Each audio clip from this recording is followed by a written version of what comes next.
जी good morning, स्वागत है आपका सरस्वती ऑनलाइन क्लासेस में। और प्रश्नावली चल रही है प्रश्नावली के चैप्टर चल रहा है 4 धातु और अधातु।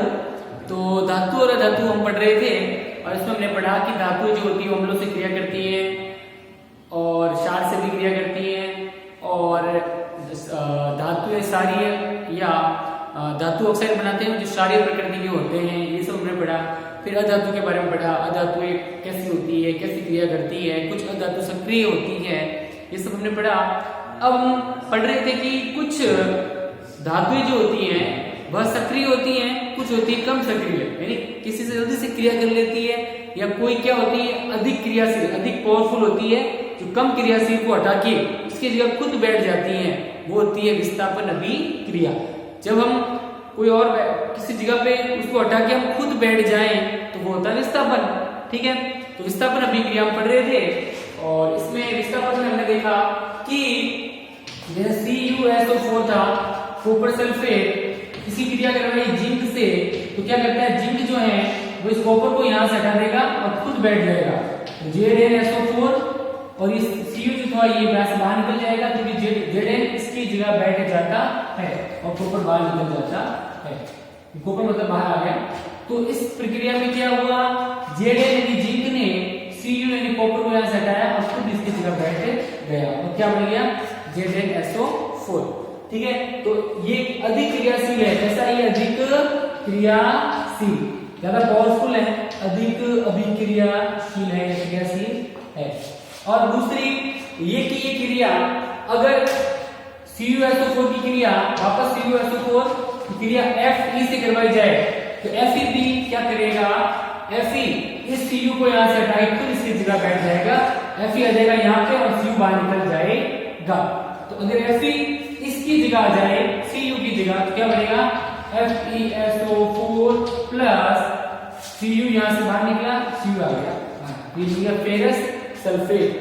ठीक है, आगे बात समझ में। तो कहने का अर्थ ये है कि इसमें जो अधिक क्रियाशील होता है वो कम क्रियाशील को हटा के खुद उसकी जगह आ जाता है, इस क्रिया को विस्थापन अभिक्रिया कहते हैं। ठीक है ना।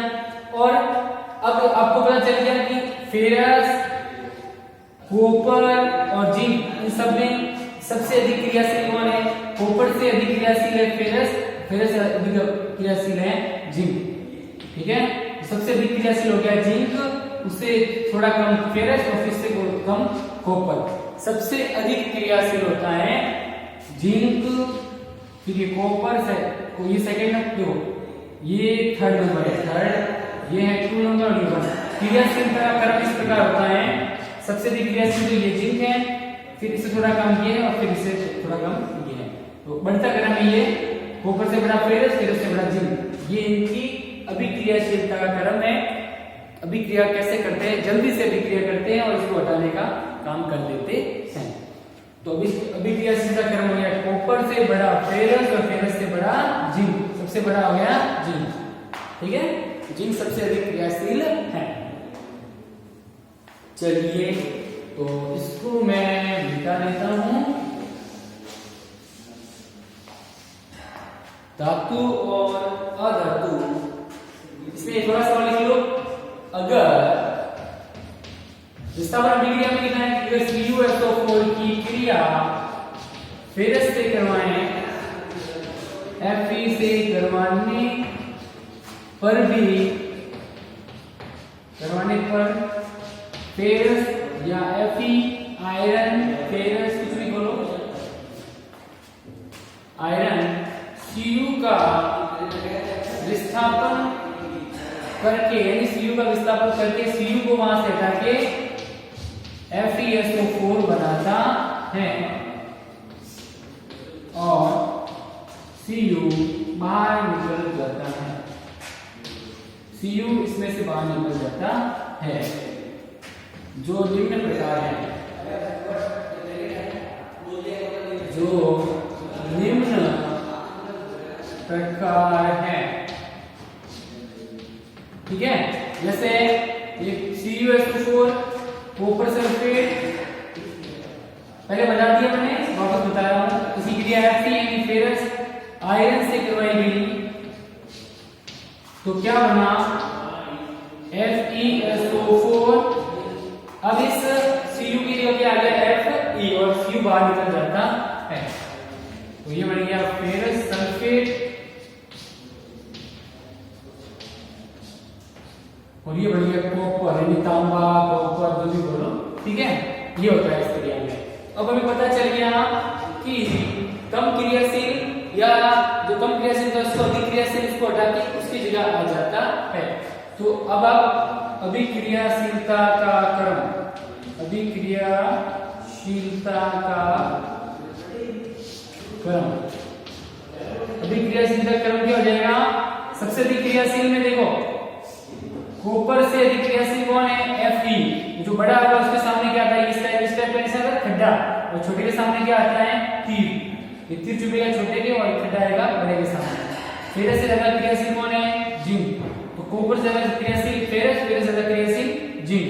ये क्रियाशीलता का क्रम होता है, अभिक्रियाशीलता का क्रम। इसको नोट कर ले।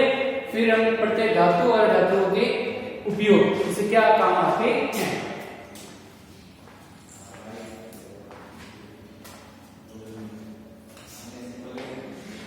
आप समझ लिए कि कॉपर सल्फेट, ये फेरस भी इस कॉपर को हटा रहा है, जिंक भी इसको कॉपर को हटा रहा था।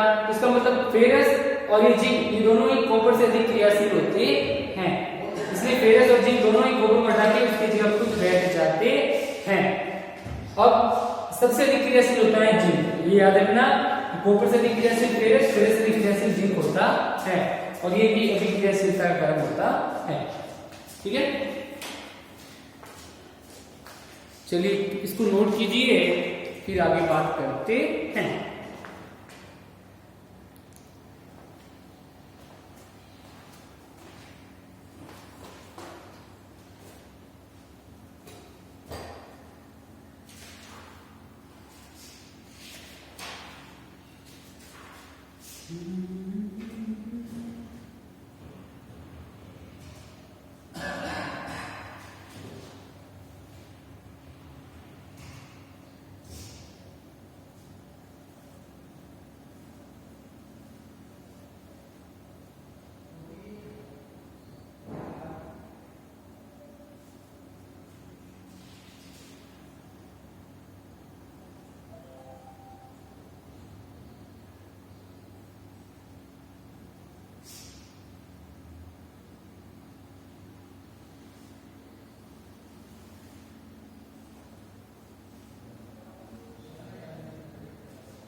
चलिए लिख लिया होगा आपने। अब हम बात करते हैं आगे धातु और अधातुओं के उपयोग। अभी चैप्टर खत्म होने वाला है तो आप सब लोग ध्यान से देखिए। अब ये धातु और अधातु हमारे क्या काम में आते हैं? देखो बेटा, धातुओं और अधातुओं के उपयोग।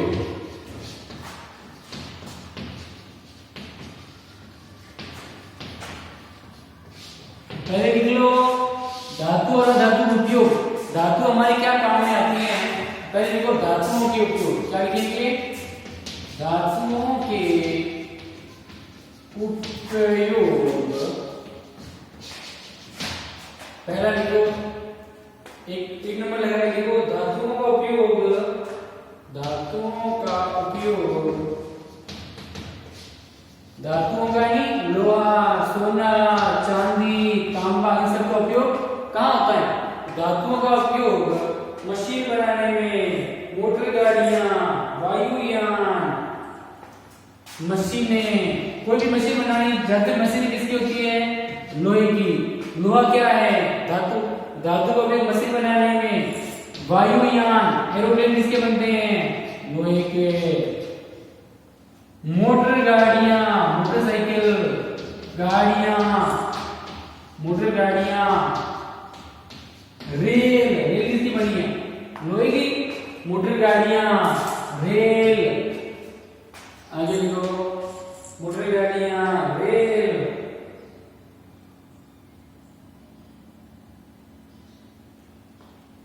उपग्रह, उपग्रह भेजते हैं, उपग्रह। और ये तो बहुत सारे उपयोग हैं।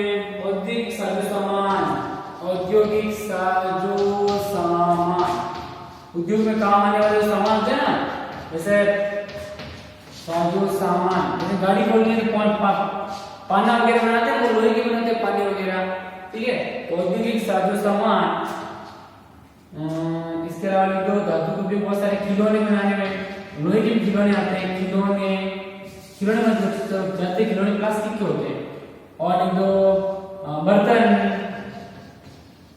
तो बर्तन और दो धातु से हो गया मशीनें, औजार, मोटर गाड़ियां, रेल, पूरा औद्योगिक सामान, बर्तन।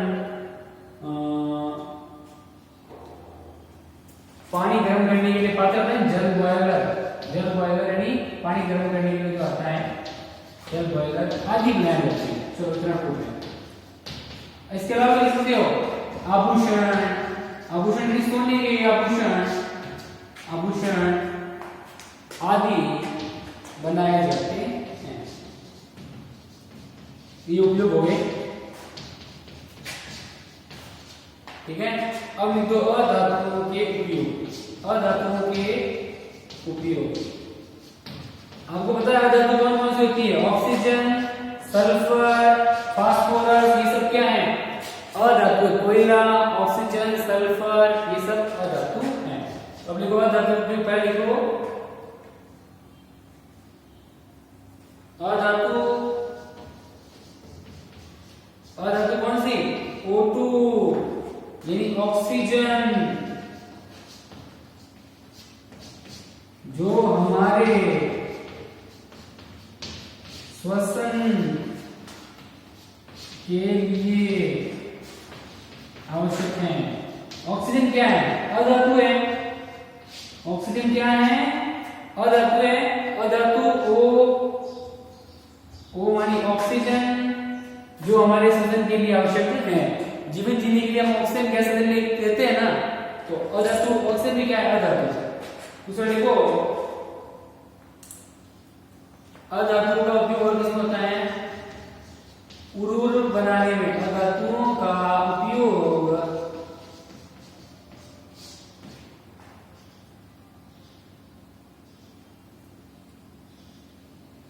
उर्वरक में या उर्वरकों में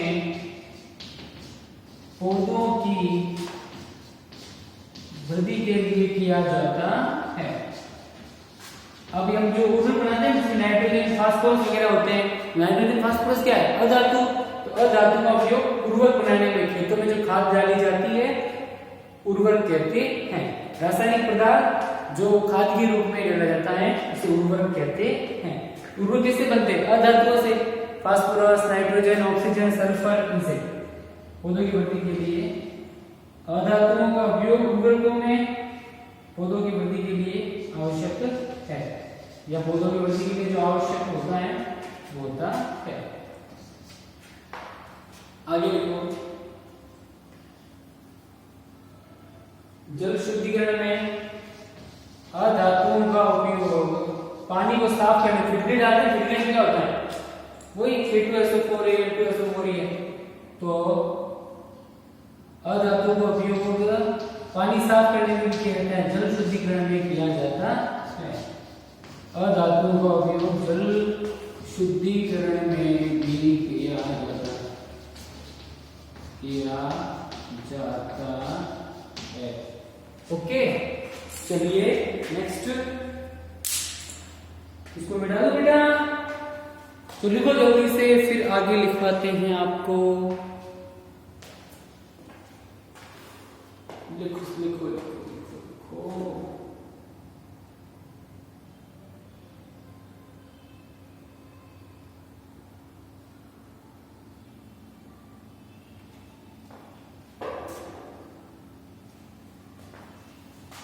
चलो बिता रहा हूं उसको, अपने पास टाइम थोड़ा सा कम है। अब आप उसको लिख लेना आराम से, ठीक है? जल्दी उठ के।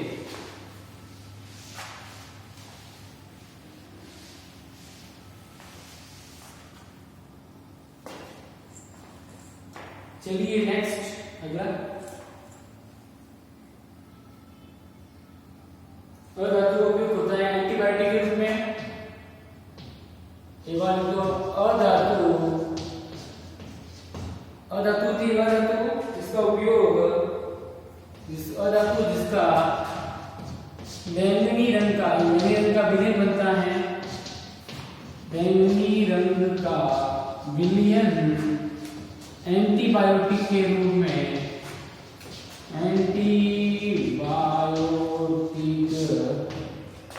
एंटीबायोटिक के रूप में घाव में प्रयुक्त किया जाता है।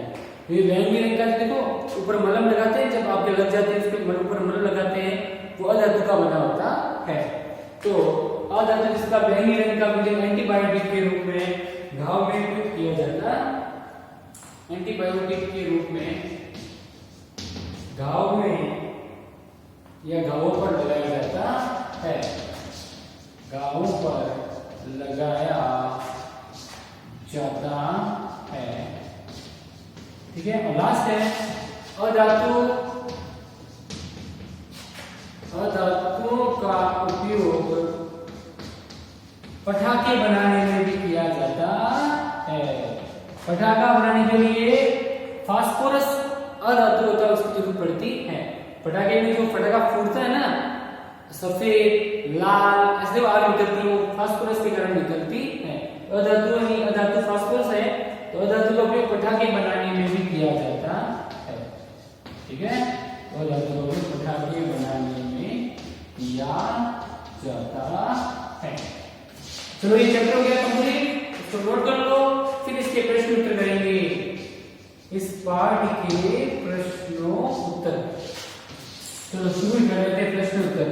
प्रश्न उत्तर फर्स्ट क्वेश्चन देखना हम लोग क्या है, मैं भी लेता हूं किताब, अभी किताब लेनी पड़ेगी, प्रश्न उत्तर करवाना है। फर्स्ट क्वेश्चन इसका है कि निम्नलिखित में से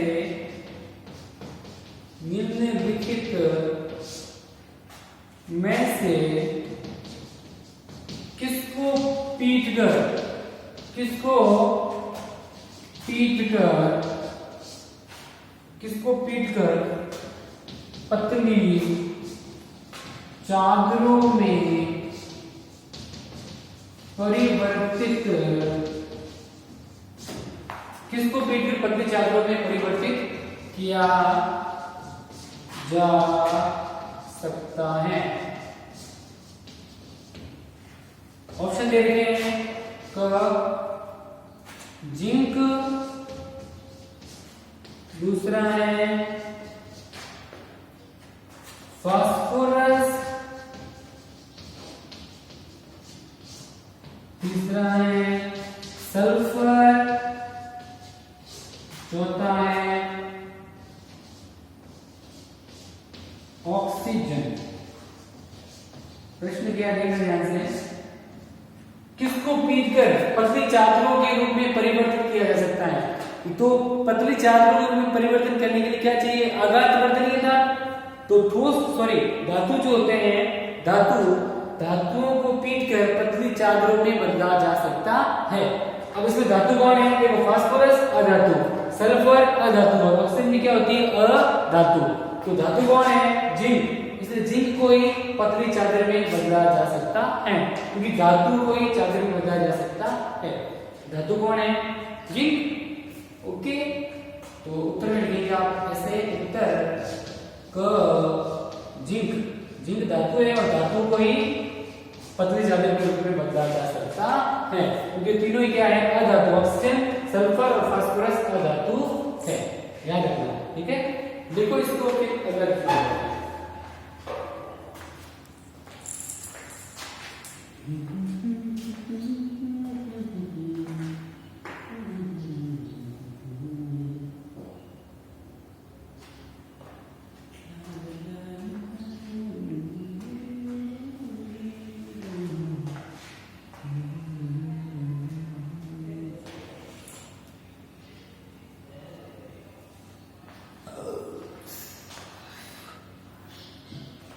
चलिए बेटा, तो आज के लिए इतना ही, कल फिर मिलेंगे।